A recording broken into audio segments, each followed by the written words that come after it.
chapitre 18.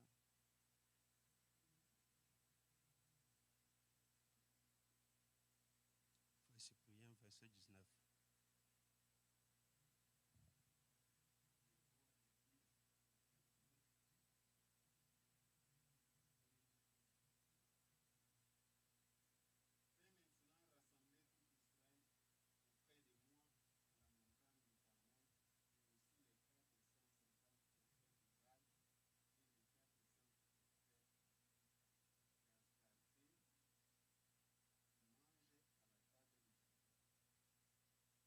Et pour terminer, 1 Corinthiens chapitre 10, verset 21.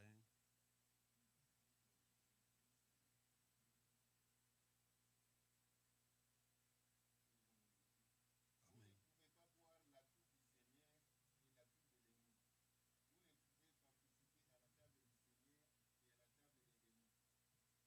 Amen. Que Dieu vous bénisse.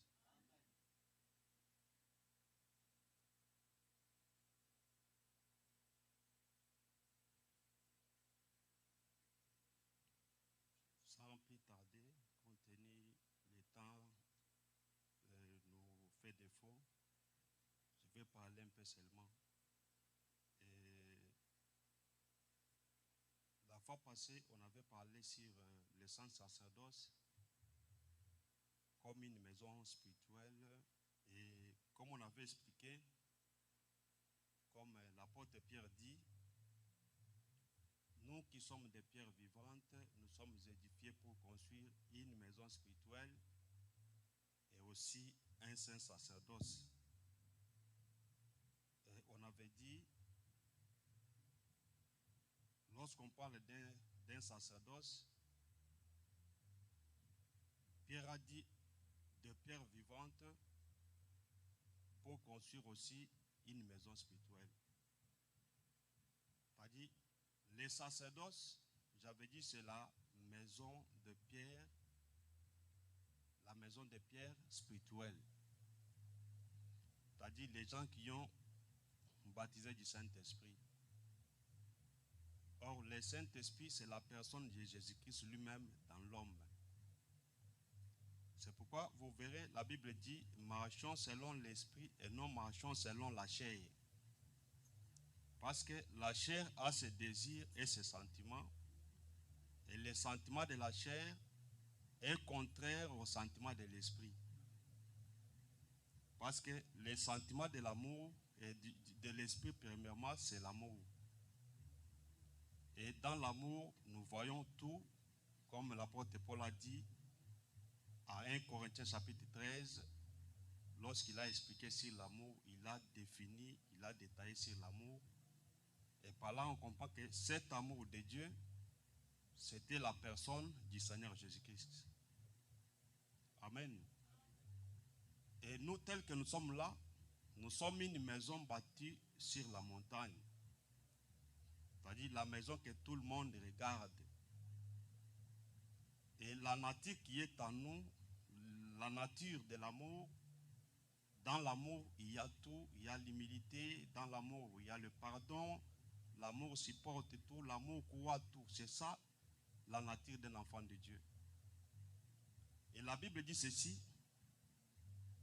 si quelqu'un dit qu'il aime Dieu, mais tant qu'il n'aime pas son frère, c'est un menteur. C'est-à-dire, l'amour, c'est ça, le preuve d'avoir le Saint-Esprit.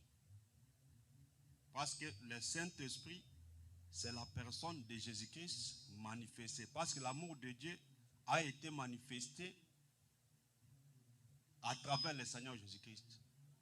Car Dieu a tant aimé le monde, il l'avait donné. C'est-à-dire, Jésus-Christ est le symbole de l'amour de Dieu. C'est pourquoi vous verrez dans la bénédiction prophétique de Moïse chez Benjamin, il appelle Benjamin le bien-aimé de Dieu. C'est-à-dire, nous comprenons le Benjamin véritable qui est le bien-aimé de Dieu, c'est le Seigneur Jésus-Christ. C'est pourquoi il avait dit que moi je suis dans le Père, le Père est en moi. Celui qui m'a vu a vu le Père. C'est-à-dire, l'amour manifesté de Dieu, c'est la personne de Jésus-Christ.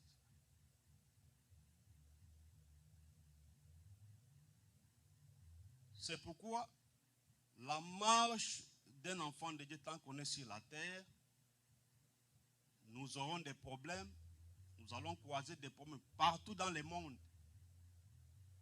Mets ta position devant les problèmes, parce qu'un enfant de Dieu doit être dominé par l'amour, parce que dans l'amour, il y a tout. L'amour, c'est l'incarnation de la vie de Dieu dans l'homme. L'amour ne soupçonne pas. L'amour ne cherche pas son propre intérêt. C'est que dans l'amour, il y a tout. C'est que le Saint-Esprit est manifesté dans l'amour. C'est pourquoi vous verrez qu'Israël devrait aimer son Dieu et veiller aussi sur l'autel. Mais comme ce peuple avait voulu suivre d'autres dieux et chercher de faire adoration à d'autres dieux, lorsqu'Élie était revenu en Israël, Élie était venu, la première des choses, pour rebâtir d'abord l'autel. Je pense que c'est ce qui se fera aussi après l'enlèvement de l'église. Lorsque l'église sera enlevée, la mission d'Élie en Israël, lorsqu'ils viendront avec Moïse comme les deux témoins, l'esprit d'Élie et l'esprit de Moïse, qui vont être vêtus dans d'autres vases comme des corps, la mission d'Élie, c'est la mission de restauration.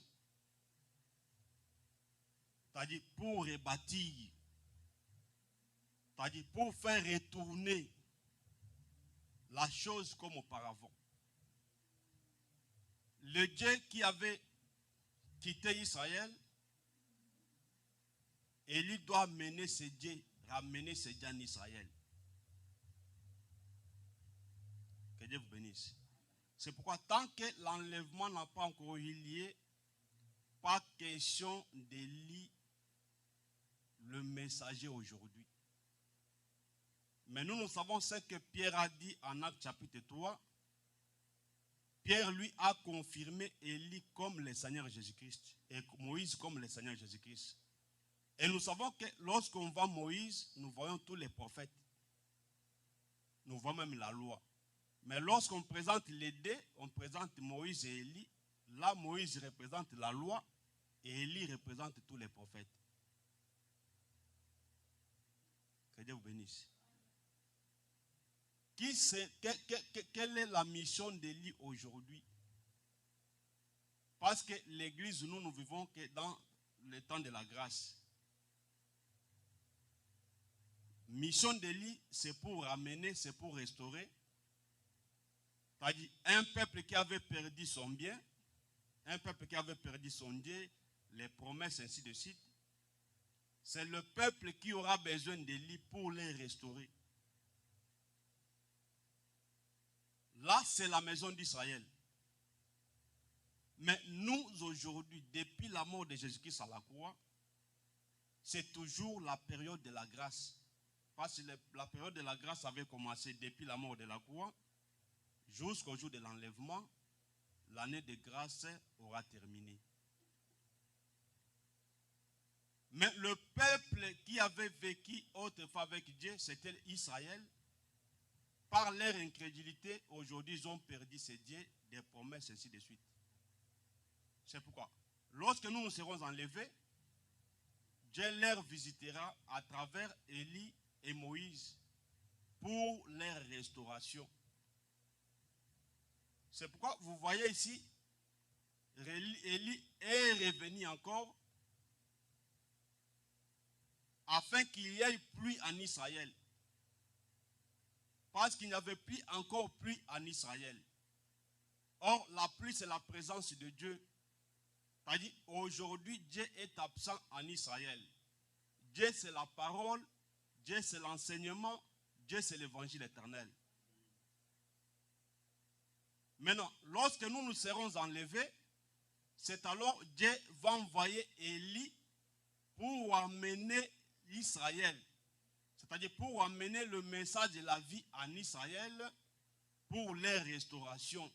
C'est ça la pluie qui va tomber pour la seconde fois, la pluie de l'arrière-saison. Parce que la première saison, c'était la première visite, c'est-à-dire le premier venu.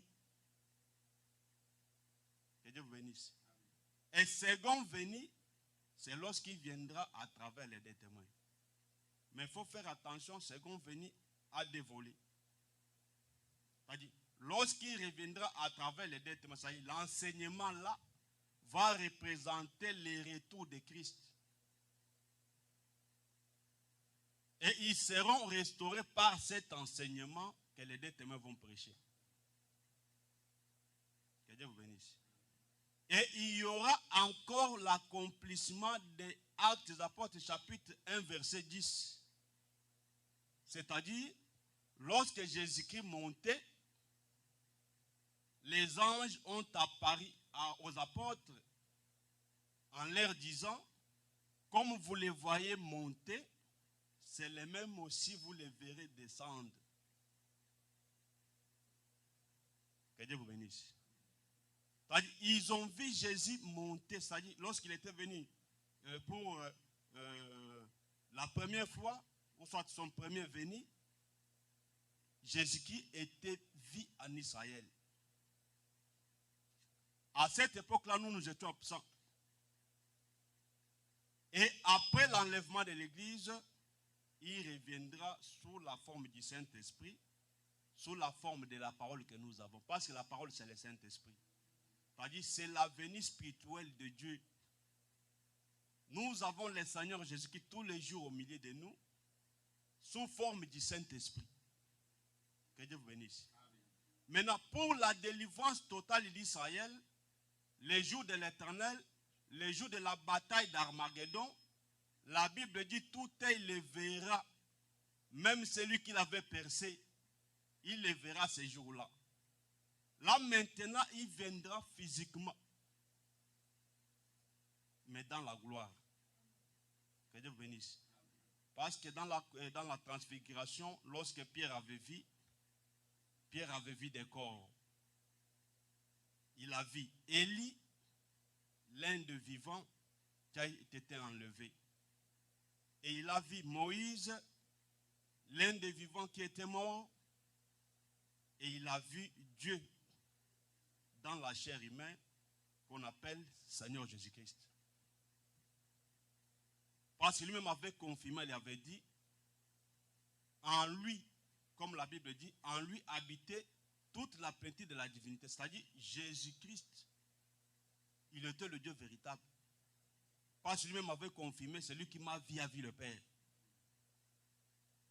Maintenant, ce que Pierre avait vu là, Pierre avait eu la vision du millénium.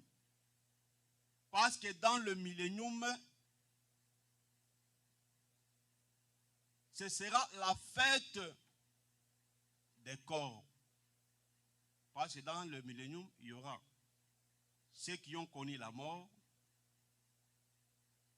Dans l'enlèvement, il y aura aussi d'autres personnes qui ont été enlevées sans passer par la mort. Et le Seigneur aussi sera là. Maintenant, les jours de l'Éternel, lorsqu'il viendra donner la victoire totale à Israël, c'est les jours où l'acte des apôtres 1, verset 10 à 11 doit s'accomplir. Comme vous les voyez monter, de même aussi vous les verrez. Ces jours-là, même celui qui l'avait perçu le verra. Mais nous, l'enlèvement que nous attendons, l'enlèvement n'est pas pour tout le monde.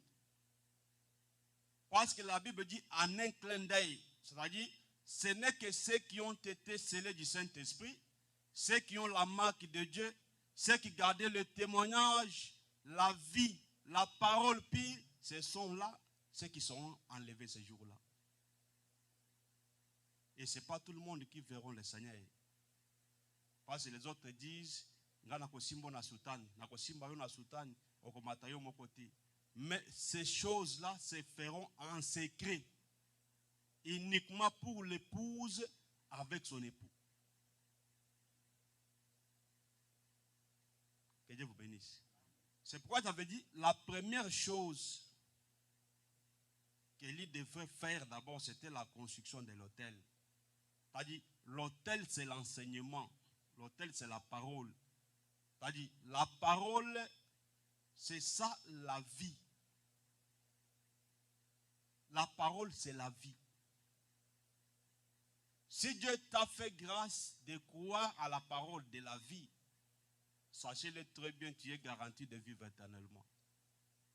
C'est la parole qui est tout pour nous. Que Dieu vous bénisse. La chair et le sang n'hériteront pas les royaumes des cieux. Cette chair ici. Zoto, Moussanangweda, il y a le contraire de l'esprit. C'est que l'adversaire, il y a le bosso, il y a molimo, c'est le corps. Même lorsque Dieu est en train de faire des bonnes choses, le corps s'élève pour s'opposer. C'est pourquoi il faut se contrôler très bien. Tant que le Saint-Esprit est en train de travailler, et lorsque la chair s'émet, c'est pour la destruction.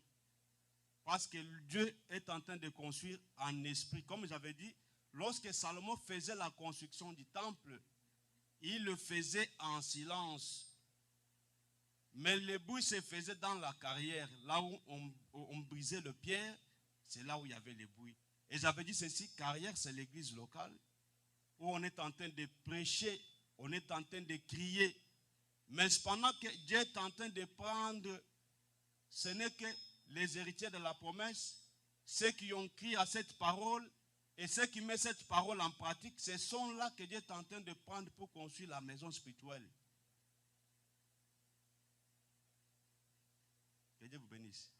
C'est pourquoi j'avais dit que Aaron et ses fils, et tous, ils étaient des pierres. Et j'avais dit, les 4 pierres, les 5 pierres là, comme nous sommes des pierres vivantes, et nous formons un sacerdoce, une maison spirituelle, les 4 pierres représentaient les fils d'Aaron, c'est-à-dire les sacrificateurs. Parce que les chiffres 4 aussi représentent les peuples. Les chiffres 4 représentent aussi le monde, représentent l'humanité. Lorsque nous voyons les 4 coins, représentent aussi les peuples. C'est-à-dire, Aaron lui seul, qui était comme la pierre angulaire, et ses enfants étaient là comme des pierres vivantes. C'est pourquoi j'avais dit ceci. Lorsque David prend 5 pierres contre Goliath, David n'avait pas utilisé tous les 5 pierres. Mais néanmoins, David avait pris une seule pierre. Mais les 4 là étaient restés. Que Dieu vous bénisse. Même campement d'Israël, vous remarquerez, campement d'Israël était composé de 5. Juda à l'est, ou soit à l'orient, Dan au nord, Ribin à l'est, à l'ouest, là-bas nous avons Manassé, je pense, Ephraïm, le fils de Joseph. Et c'était ça, campement d'Israël. C'est-à-dire, nous voyons Juda, Ephraïm, Dan et Ribin. Et au milieu, 5e était Lévi. Que Dieu vous bénisse. Mais lorsqu'il y avait combat, ce n'est qu'une seule personne que Dieu a envoyée. Les 4 restaient. C'est pourquoi David aussi devait prendre qu'une seule pierre. Et les restes devaient rester. C'est pourquoi j'avais dit ceci.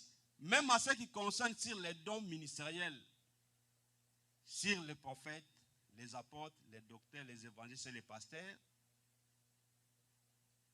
tous les ministères là, ce n'est que des dons, ce n'est que des grâces que Dieu a données pour l'Église. Mais le véritable ministre, l'unique, c'est Yahushua Mashiach. C'est pourquoi vous verrez la femme samaritaine appela Jésus, confirma Jésus, comme il a dit, je vois que tu es prophète. Que Dieu bénisse.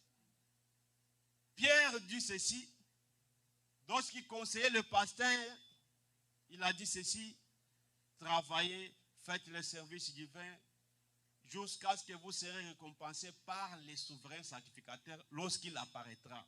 C'est-à-dire, les souverains pasteurs dont Pierre parlait, il parlait du Seigneur Jésus-Christ. Que Dieu bénisse.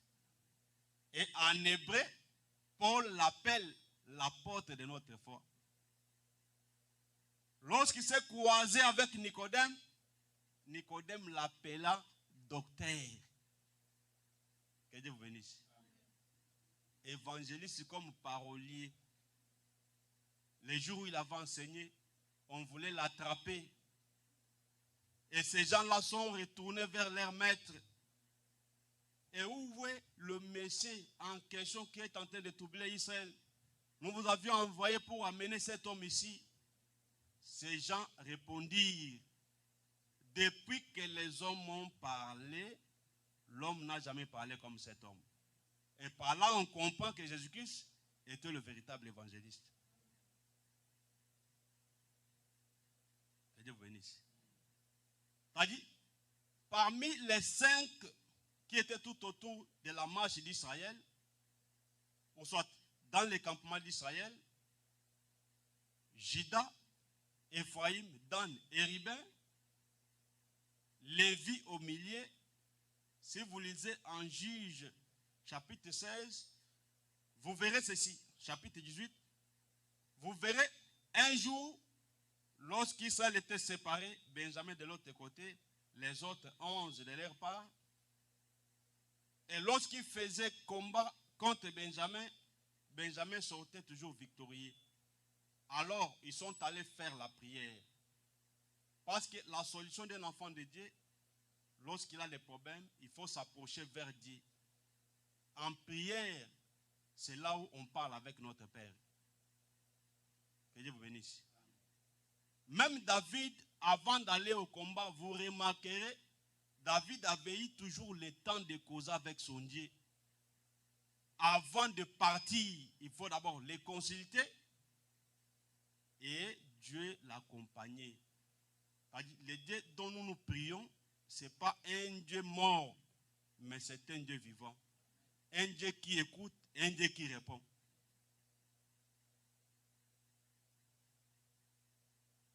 Que Dieu vous bénisse. Et Dieu avait répondu ceci, Juda montera le premier. La pierre que David avait prise pour combattre Goliath, c'était Juda. Or, c'était Juda qui représentait toute armée. C'est lui qui était le devant. Or, Juda était lion. Même dans leur marche, c'est Juda qui était toujours devant. Que Dieu bénisse. Dan était derrière, lui serpent, pour renverser les chevaux et son cavalier. C'est pourquoi vous remarquerez, dans la mer Rouge, Juda lion est entré premier, Israël. Lorsqu'il est entré, l'Éternel était devant d'Israël comme Juda pour ouvrir les chemins dans la mer Rouge afin qu'Israël puisse traverser. Mais même l'Éternel est encore resté derrière, comme Dan, comme serpent, pour renverser le cheval et son cavalier. Or, qui était cheval et sa cavalerie, c'était Pharaon. Et la Bible dit, Dieu avait renversé le cheval et sa cavalerie, c'est-à-dire Pharaon et son armée, c'est-à-dire par le serpent qui était Dan. Or, c'était lui qui était devant, c'était lui qui était derrière. Pas celui qui est alpha et celui qui est oméga. Que Dieu vous bénisse. C'est pourquoi la paix que David avait envoyée, c'était Juda. Or, le lion de la tribu de Juda, c'est le Seigneur Jésus-Christ. Lorsque nous avons des problèmes, lorsque nous avons des souffrances, il y a une unique pierre à utiliser pour nous donner la victoire. Et cette pierre, c'est la pierre qui accompagnait Israël. C'est la pierre dont David avait utilisé. Cette pierre, c'est la pierre angulaire, appelée le Seigneur Jésus-Christ. Et nous sommes aussi des pierres. Tel qu'il est, tel que nous sommes. Parce que sa nature doit être aussi notre nature. Que Dieu vous bénisse. Nous sommes la lumière du monde, comme lui-même est la lumière. Lui-même est la lampe pour éclairer dans les ténèbres. C'est pourquoi vous remarquerez, cette lampe marquait la différence entre Israël et les Égyptiens. Que Dieu vous bénisse. Et cette lampe, c'est la parole. Cette lampe, c'est le Seigneur Jésus-Christ. Et toi aussi, enfant de Dieu, tu dois être aussi cette lampe pour éclairer, pour donner la vie à ceux qui n'ont pas la vie. Que Dieu vous bénisse. Partout où nous sommes, il faut avoir cette nature, la nature de Christ. C'est pourquoi Paul a dit, soyez mes imitateurs, comme moi je le suis de Christ. Et vous savez, le Seigneur Jésus-Christ, les jours de sa mort, lui-même s'est livré. Le Seigneur, comme le véritable agneau que Jean-Baptiste avait présenté, il devait ce jour-là confirmer réellement qu'il était un agneau. Que Dieu vous bénisse. C'est ça aussi la nature d'un enfant de Dieu. Tu dois être aussi lion devant tes ennemis, mais tu dois être aussi doux. Parce que la Bible dit, soyons prudents comme les serpents, mais doux comme des colombes. C'est ça notre nature. Un enfant de Dieu doit voir la nature aussi de la douceur. Et surtout partout où nous allons travailler, partout où nous sommes, il faut avoir cette nature pour attirer aussi à ceux qui sont faibles. Parce que nous savons ceci. Si quelqu'un est faible, pour gagner un faible, il faut utiliser aussi le moyen de la douceur pour le gagner. Parce que le Seigneur Jésus-Christ, comme étant Dieu, il devait descendre comme Dieu dans sa gloire. Et s'il descendait comme roi, nul ne pouvait être sauvé. Mais il avait pris la nature de l'agneau afin que moi et toi nous ayons la vie. C'est-à-dire, dans la douceur, on gagne. Que Dieu vous bénisse. C'est pourquoi Élie, lorsqu'il est allé chercher Dieu, lui croyait que Dieu est caché dans le bruit, dans les tonnerres, dans les éclairs. Mais au contraire, lorsqu'il avait écouté une voix douce, c'est là où l'Éternel était caché. L'Éternel est caché dans la douceur et non dans la violence. Que Dieu vous bénisse. C'est pourquoi même si ton frère a péché, il faut utiliser les moyens de la douceur pour lui ramener. Et c'est ce que Paul a dit en Corinthiens. Il a dit ceci: si l'un de vous a péché, si vous voulez les ramener, il faut lui ramener avec amour. Parce que l'amour gagne. Dans l'amour, Dieu nous a gagnés. S'il était descendu comme un roi dans la bataille, il ne pouvait personne sauver. Que Dieu vous bénisse. C'est pourquoi vous remarquerez, Élie, son retour, c'était pour la restauration. Là, nous voyons les retours de Christ en Israël. Mais nous n'avons pas besoin d'être restaurés parce qu'on n'avait rien perdu. Mais c'est aujourd'hui qu'on a reçu le Seigneur chez nous. Et lorsque nous l'avons reçu, c'est le moment d'en profiter Parce que lorsque les Égyptiens ont eu occasion d'un Joseph dans leur pays, c'était le temps d'approvisionner. Que Dieu vous bénisse. C'était le temps d'approvisionner. Vraiment, que Dieu vous bénisse. C'est pourquoi j'ai dit ceci. Nous avons la table du Seigneur et nous avons aussi les tables des démons. Selon les critiques qu'on vient de lire. Parce que vous remarquez, à Nissa, il y avait les prophètes de Baal. Il y avait aussi Élie comme le prophète de l'Éternel. Et il y avait aussi d'autres prophètes qui étaient nourris à la table de Jézabel. Et j'avais dit ceci, les hommes meurent, mais les esprits restent. Ici, je suis dans la doctrine. L'esprit de Jézabel, c'est un esprit géant. Un esprit qui est en train de contrôler jusqu'à aujourd'hui. Mais le nom de cette femme, si je vais aller dans la révélation, je vais prêcher d'autres choses. Moi, je n'ai pas ce temps-là de prêcher sur la révélation, parce que ça va chercher de prêcher chaque jour. Le nom là de Jézabel signifie chaste. Or, chaste, c'est le contraire de la virginité. Que Dieu vous bénisse. Là, si nous irons dans la révélation, vous verrez que Jézabel deviendra Christ, selon les explications. Mais lorsqu'on est dans la doctrine comme ça, Jézabel représente l'impie, représente l'ennemi. C'est pourquoi je vous avais dit, le même esprit qui était en Ève, qu'on avait remarqué en Delilah, c'est toutes ces femmes-là, nous voyons cet esprit-là dans l'esprit de Jézabel. Parce qu'il y a des femmes physiques, en esprit il y a aussi des femmes. Un jour, Jésus-Christ parlait sur la sémence. Mais lorsqu'on lui demanda qu'est-ce que la sémence, Jésus-Christ avait expliqué, la sémence c'est la parole de Dieu. Que Dieu vous bénisse. La parole de Dieu s'explique elle-même. Jésus-Christ avait bien défini. Alubi était mais une personne qui prêche mais qui n'a pas l'enseignement, c'est aussi une femme. Pas c'est l'homme qui a la sémence. Que Dieu vous bénisse.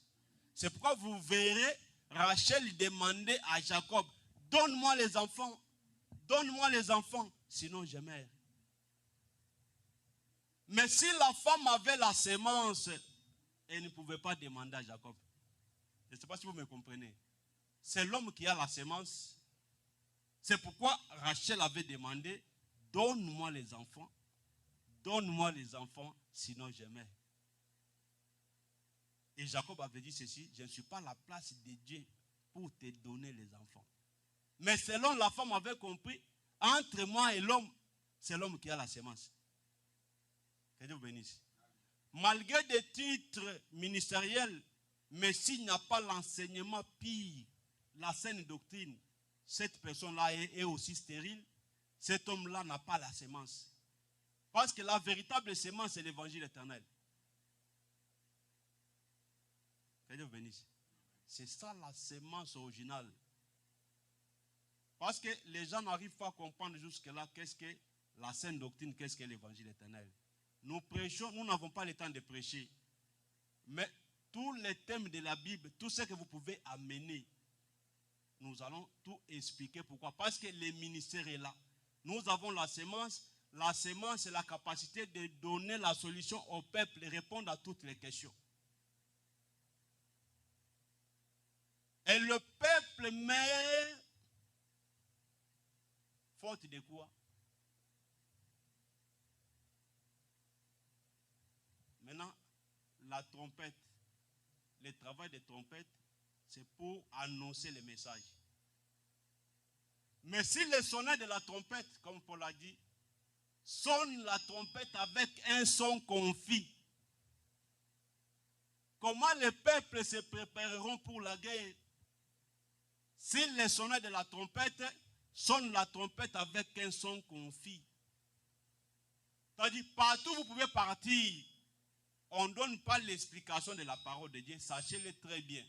Quel que soit le nombre, quelle que soit la beauté de cet endroit-là, mais lorsqu'on ne donne pas l'explication claire de la trompette, sachez, les peuples sont en train de mourir. Pourquoi? Parce que les sonneurs de la trompette ne donnent pas l'explication. Que Dieu vous bénisse. Chaque trompette avait un message. Chaque trompette avait un message. C'est pourquoi soyons prêts tous les jours pour ne pas manquer à cet rendez-vous.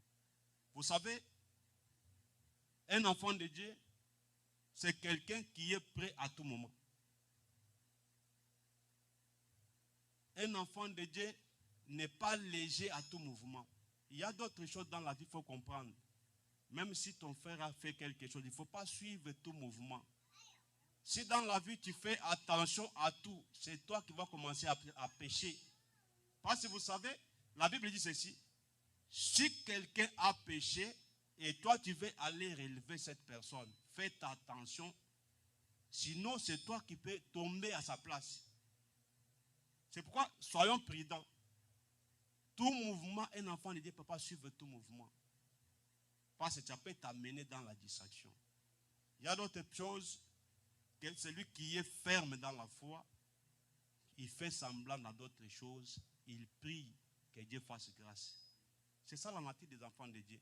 Mais si nous sommes dominés par la haine, les esprits mauvais, c'est difficile. Nous pouvons rater l'enlèvement dans les dernières minutes. C'est pourquoi, soyons quand même, chaque jour, demandons grâce que le Saint-Esprit lui-même puisse nous conduire. Parce que si tu es dominé par le Saint-Esprit, les gens vont penser que tu es un bourrique, tu n'es pas intelligent, mais c'est le Saint-Esprit qui t'a dominé.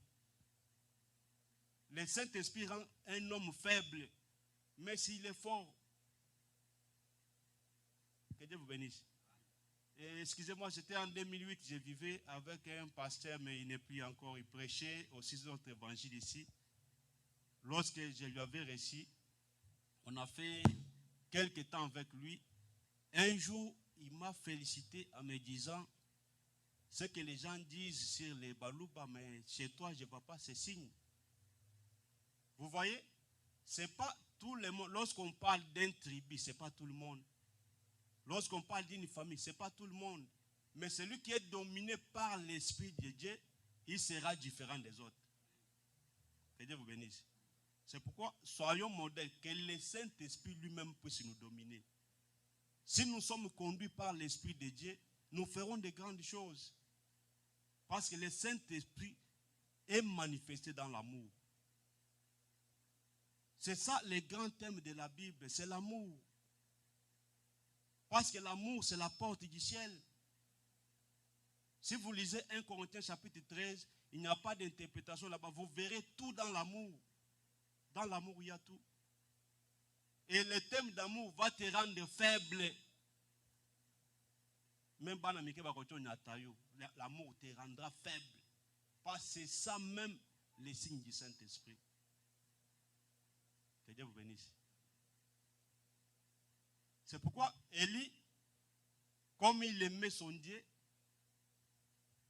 Israël était séparé des Caïrs. Israël adorait les idoles. Pourquoi? Parce que c'était le roi Akab qui avait voulu. Et les peuples eux-mêmes suivaient. Mais lorsqu'Élie est revenu, la première des choses, c'était d'abord de construire l'autel. C'est pourquoi je vous avais dit que la force que nous avons, c'est l'enseignement. Appeler les gens à venir écouter. Donner les liens de l'assemblée à tous afin qu'ils apprennent. Et toi aussi, tu sois un enseignement pour eux. Lorsque tu amènes le témoignage, toi aussi tu dois être un modèle. Que Dieu vous bénisse. Parce que l'enseignement que nous portons, c'est le salut pour nous, c'est aussi le salut pour vous. Lorsque toi aussi tu portes le témoignage, les témoignages là, ces gens-là vont te voir aussi. Ce que tu es, ils verront réellement que ce qu'ils me parlent là, c'est-à-dire c'est ce qu'ils vivent.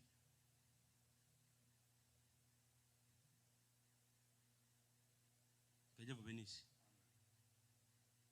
C'est-à-dire tout doit être fondé sur la pierre. La pierre principale, c'est le Seigneur Jésus-Christ. C'est la parole pire. Toi aussi, tu dois être une pierre. C'est que la maison de pierre est appelée la maison spirituelle. Que Dieu vous bénisse. Et là où il y a les hommes spirituels, il y a aussi l'efficacité de la prière.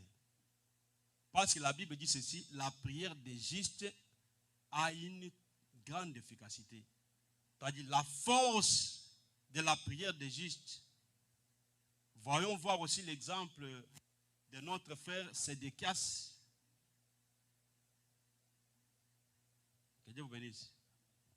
Et que si vous suivez les exemples de ceux qui ont fait des prières dans leur malheur, comme les Job, comme les Moïse, mais tant que les justes qu'ils étaient, Dieu avait écouté.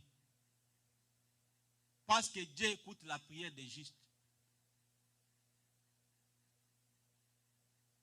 Que Dieu vous bénisse. Il faut être injuste. Parce qu'on peut tout citer des promesses.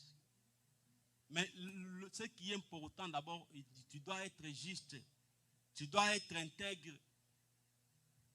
Parce que Dieu s'intéresse aux hommes intègres, Dieu s'intéresse aussi aux justes. Pourquoi seulement la famille d'Abraham, pour être contacté par l'Éternel? Et lorsque Dieu entre dans la famille d'Abraham, il avait suivi cet homme par son intégrité et par sa justice.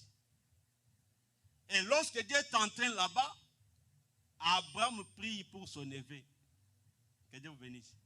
C'est-à-dire, ta justice peut sauver aussi ta famille. À cause de sa justice, l'autre était sauvé. C'est pourquoi la table du Seigneur, c'est la parole pire que nous avons. Parce que sur la table du Seigneur, nous présentons Jésus-Christ comme le véritable pain. Lui-même avait dit, je suis le pain qui est descendu du ciel. C'est-à-dire, nous avons part à la table du Seigneur. La véritable table du Seigneur, c'est l'évangile éternel, c'est la sainte doctrine. Mais partout où on ne prêche pas la sainte doctrine, on ne prêche pas cet évangile, c'est les tables des démons. Nous avons que deux tables. La table du Seigneur et la table des démons. Or, la table, c'est l'enseignement. C'est-à-dire, nous avons l'enseignement du Seigneur, qui est la sainte doctrine, soit l'évangile éternel. Et nous avons des faux enseignements, les enseignements des pensées des hommes, qui sont des tables des démons, que les gens se réunissent pour détruire la vérité. Tout ce qu'ils font, c'est ceux qui n'ont pas même de base dans la Bible. C'est-à-dire, ils ont créé les histoires contre la vérité. Ce sont les tables des démons.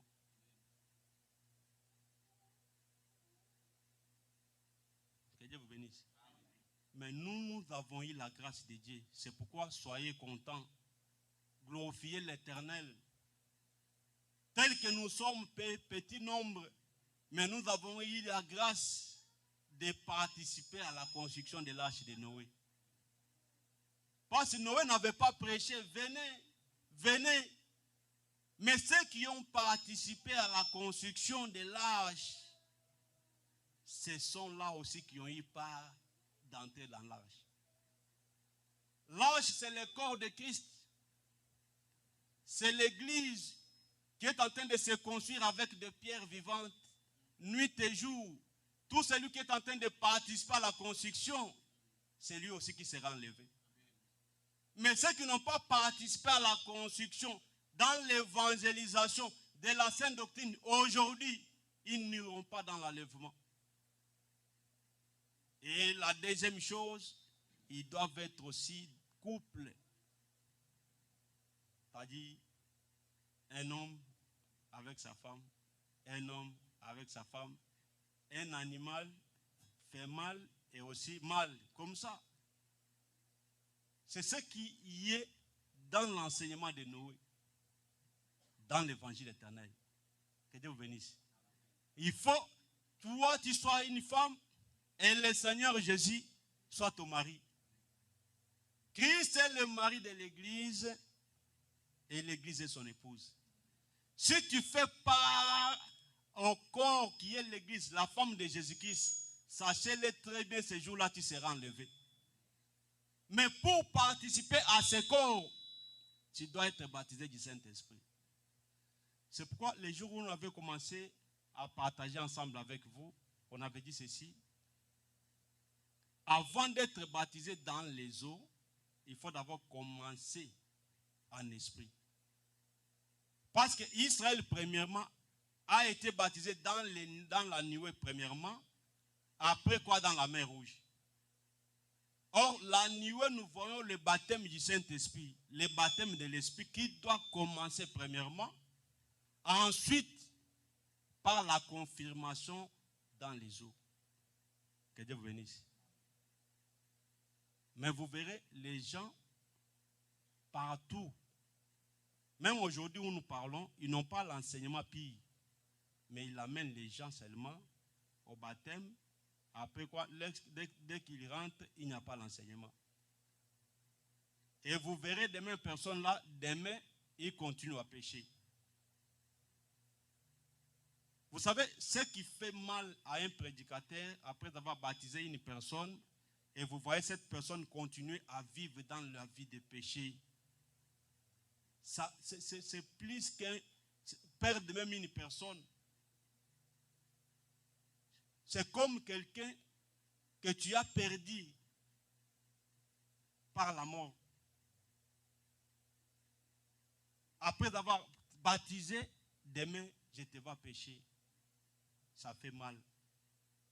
C'est pourquoi, d'abord, tu dois être baptisé d'abord du Saint-Esprit. Ta vie doit changer premièrement.